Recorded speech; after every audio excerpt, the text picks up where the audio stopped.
South African flavoured రైస్కి కావాల్సిన ingredients ఒకసారి చూద్దాం. అల్లం,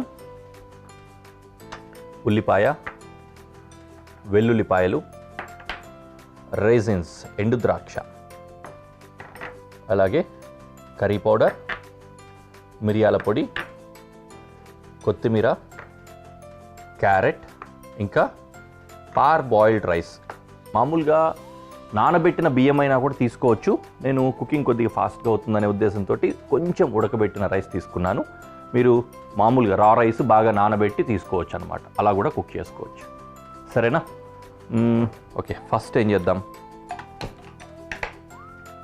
పొయ్యి వెలిగించి గిన్నె పెట్టుకొని ఇందులో కొద్దిగా వాటర్ వేసుకుంటున్నాం.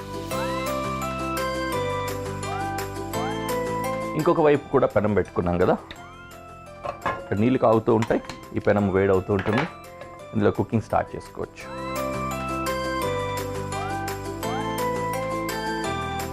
మొదటగా వెల్లుల్లిపాయల్ని చాప్ చేసుకున్నాం.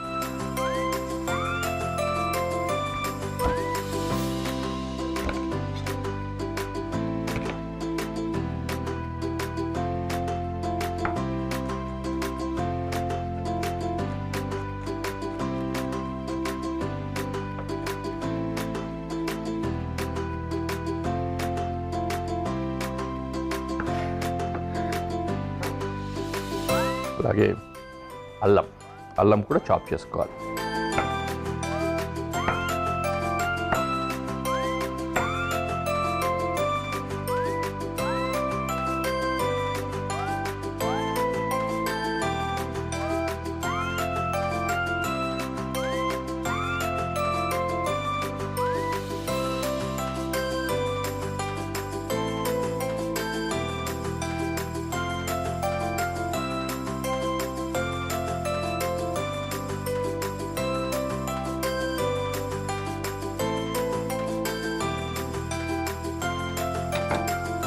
అల్లము, వెల్లుల్లి రెండు చాప్ చేసుకున్నాం కదా. పెనంలో కొద్దిగా ఆయిల్ వేసుకుందాం. ఓకే, ఇందులో అల్లం వేద్దాం.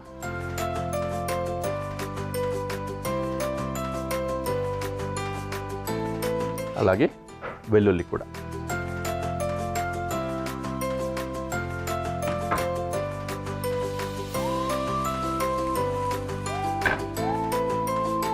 Onion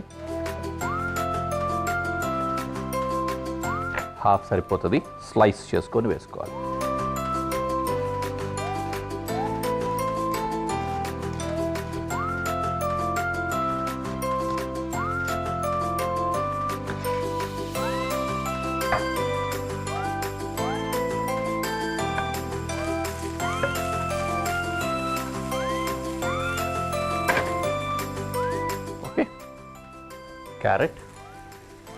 carrot grate చేసేసుకుంటాం.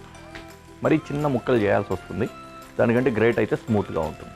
కొంచెం పెద్ద గ్రేట్ అయినా పర్లేదు.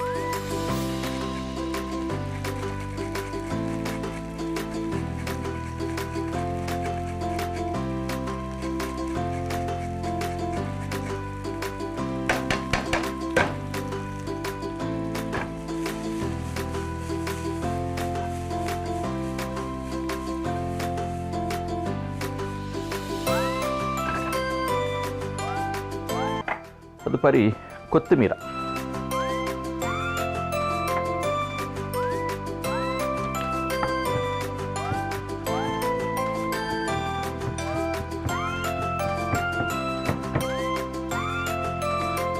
ఇది కూడా ఇందులో వేసుకోవాలి.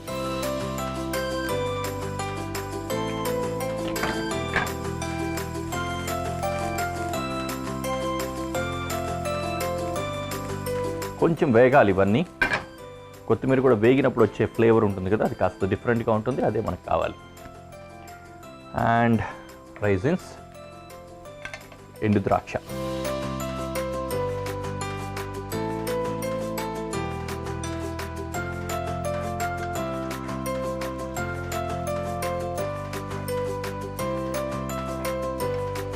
ఈ మిడిల్ ఈస్ట్లో కానీ ఆఫ్రికన్ కంట్రీస్లో కొన్ని ప్రదేశాల్లో కానీ ఈ ఎండు ద్రాక్షని అన్నంలో, అంటే ఫ్లేవర్డ్ రైస్ ఇట్లాంటివి చేసుకున్నప్పుడు, పులావులు, పిలాఫ్, లేకపోతే మందీలు అట్లా అంటాము మిడిల్ ఈస్టర్న్లో, ఇలాంటి వాటిలో బాగా యూస్ చేస్తారు. అది మంచి ఫ్లేవర్ అనమాట, డిఫరెంట్గా ఉంటుంది, బాగుంటుంది.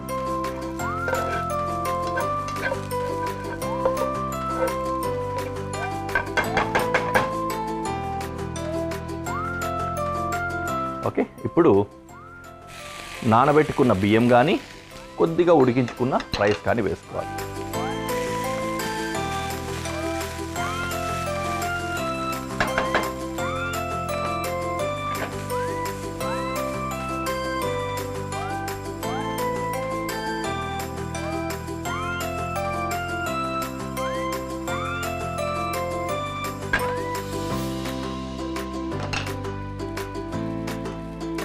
బియ్యం నానబెట్టుకున్న బియ్యం వేసుకున్నా కూడా కాస్త ఇట్లా వేగనించుకోవాలి. వేగిన తర్వాతనే వాటర్ వేసుకోవాలి. ఐ మీన్ ఎసరు, మన ఎసరు అంటాం కదా దాన్ని.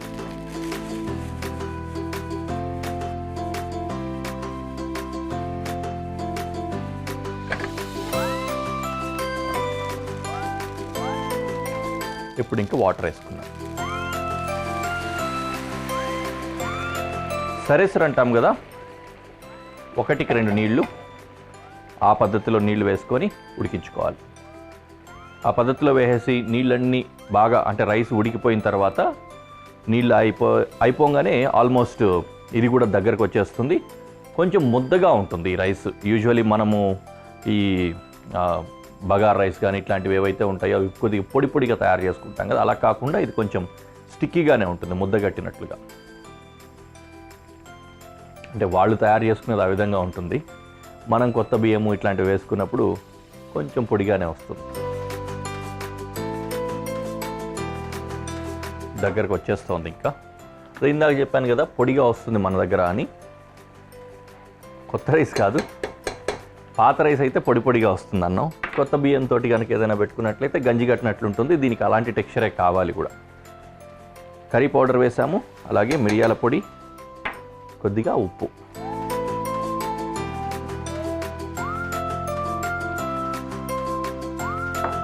అన్నీ వేసి కలుపుకోవాలి.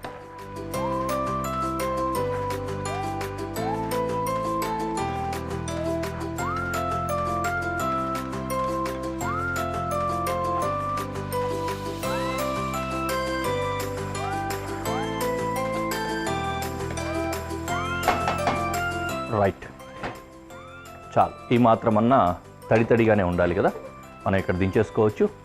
సో డిష్ రెడీ అయిపోయింది. We can go to presentation.